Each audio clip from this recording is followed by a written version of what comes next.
안녕하세요, 엉클량입니다. 요즘 DP라는 드라마가 이슈가 되고 있죠. 한국의 군 생활을 적나라하게 보여주는 드라마인데요. 군필자라면 이 영화가 드라마가 아닌 리얼 다큐처럼 느껴질 수도 있겠습니다. 저는 결혼하고 딸을 낳은 후에 이런 생각을 했죠. 다행이다. 인생에 큰 문턱 한 개는 넘었구나. 그런데 주변에 보면 가끔 직장 상사나 친척이나 아버지 같은 이런 손 윗사람들한테서 이런 이야기를 많이 들어보셨을 겁니다.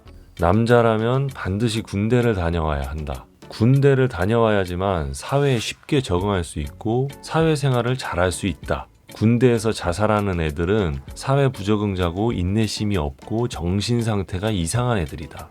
그래서 내 자식은 비록 해외 국적이지만 해병대나 특수부대 보낼 것이다. 이런 등등의 이야기입니다. 그러면서 옛날 젊었을 적에 엄청나게 힘들었던 군생활 이야기를 합니다. 엄청 힘들고 피나게 맞고 구타가 만연하고 쥐도 새도 모르게 동료가 죽어나가도 아무 일도 없었다는 듯이 군생활을 이어나갔던 이러한 이야기들을 약간은 자랑스럽게 그런 느낌으로 늘어놓습니다. 그런데 이런 이야기를 듣고 가만히 생각해보면서 맞는 이야기도 없을 뿐더러 뭔가 모순적인 모습도 발견하게 됩니다.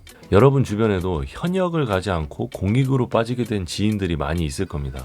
그분들이 사회에 부적응을 하던가요? 아니면 인내심이 없고 체력이 부족하던가요? 엉클양 친구 중에는 수술 부작용 때문에 공익요원으로 학교에 배치된 친구가 있었는데 제가 현역에 있는 동안 외국어 회화학원 다니면서 일본어를 마스터하더라고요. 그리고 틈틈이 홈트레이닝으로 체력을 키워서 근육맨이 되었더라고요. 물론 저도 인생 황금기에 30개월이 삭제되는 게 싫어서 내무반에서 틈틈이 공부도 하고 자격증도 따면서 운동도 했지만 아시다시피 제한된 환경이라는 것이 아웃풋에 막대한 영향을 주죠. 제가 말하고 싶은 건 군대에 가지 않는다고 해서 사회에 적응을 못하는 것이 절대 아니라는 겁니다. 그리고 군대를 다녀왔다고 해서 사회에 잘 적응하는 것도 아니고요. 근데 그 반대일 경우가 볼만하겠네요. 군대를 다녀왔는데 사회에 더 적응을 못해. 그리고 엉클양이 심리학적으로 이게 무슨 현상인지 너무 궁금한 게 있는데요. 이 영상을 보시는 분들 중에 혹시 심리학 전공하신 분이 있으면 이게 어떤 심리인지 알려주시면 감사하겠습니다. 보통 인간은 본인이 겪은 극도로 고통스러운 기억이 있다면 적어도 혈연으로 맺어진 이세나 가족에게는 그 경험을 하지 않도록 노력할 것이고 저는 그것이 인간의 본능일 것이다 라고 생각하는데 군대를 대하는 태도에서는 그렇지 않은 경우가 엄청나게 많은 것 같습니다. 앞서 언급했던 내 아들은 해병대 보낼 거다 같은 경우인데요. 본인은 군대가 고통스러운 거 잘 알지만 그래도 내 자식은 꼭 보내야 한다 라고나 할까요?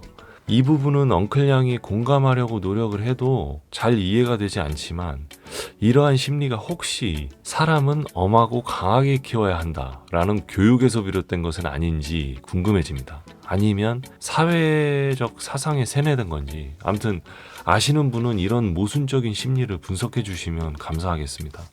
우리나라 국회의원들을 비롯한 정치인들 중 상당수가 군면제를 받고 2세들도 최대한 군대를 보내지 않기 위해 노력하는 것은 그들에게 대외적으로 노출되지 않는 선택권이라는 것이 있기 때문일 것입니다. 여러분들은 만약 다음과 같은 선택권이 있다면 2세를 군대에 보내고 싶으신가요? 군대를 가도 되는데 안 갈 수 있는 상황도 된다. 여러분들은 어떤 선택을 하실 건가요?